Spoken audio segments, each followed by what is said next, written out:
In this video, I want to show you the other search within the search panel. You have several different options that you can search through. You can search through the Atlas, the Bookstore, Factbook Tags, or your documents. And the reason I like this other search is because instead of going to having to open up other resources, I always have a couple of search panel opens when I'm using Logos Bible software. This is a time saver for me instead of trying to find the right tool. So let's put it into practice and show you how it works.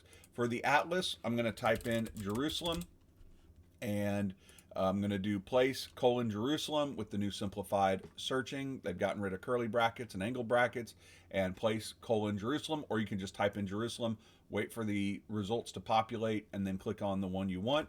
And then you can hover over your mouse to, there's a lot of results here for Jerusalem, 150 within the Atlas tool, but you can open this up and it's going to open up your Atlas. So helpful as a quick place since I'm using a search panel anyway almost every time I use Logos. The other kind of searching that we have is the Bookstore. So you can search through the Bookstore and having to go, instead of having to go to logos.com or using the cart up here, you can use the Bookstore search.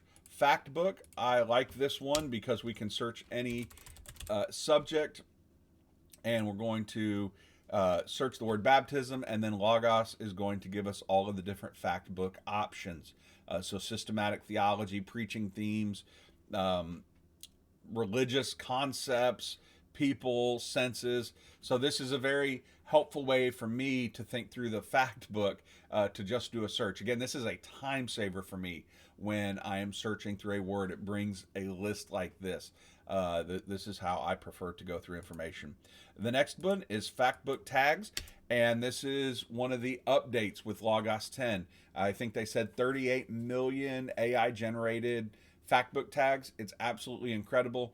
And let me, there's a lot of ways that we could use this, but let me open up a Bible and show you one particular way.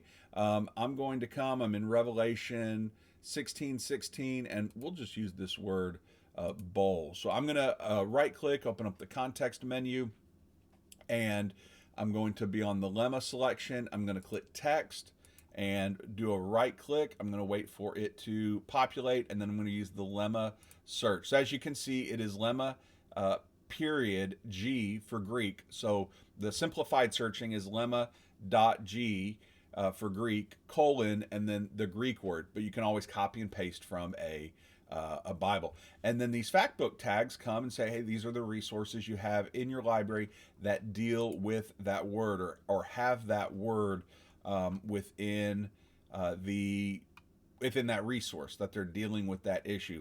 So this is helpful to get a lot of lexicon information, maybe commentaries, all in one place without having to pull up collections. So I'm going to find this very helpful when doing some word search for resources. It's much quicker for me to go through a list of resources and pull the ones that I want, assuming I know my library, than it is to get the information from another place. The other thing that you can search is your documents. So this used to be on a basic tab. This is now the other tab. I'm going to search baptism again, and then it gives us two different options. It gives me my documents, so clippings, notes, reading plans, and sermons. And so anytime I've used the word baptism in a sermon, it is right there. I love this search. Also, personal books. So any personal books that you have, very easy to search through that information. So I think the search panel, you have more options, but it's simplified, and this is the other search where you can search Atlas, Bookstore, Factbook Tags, or your documents.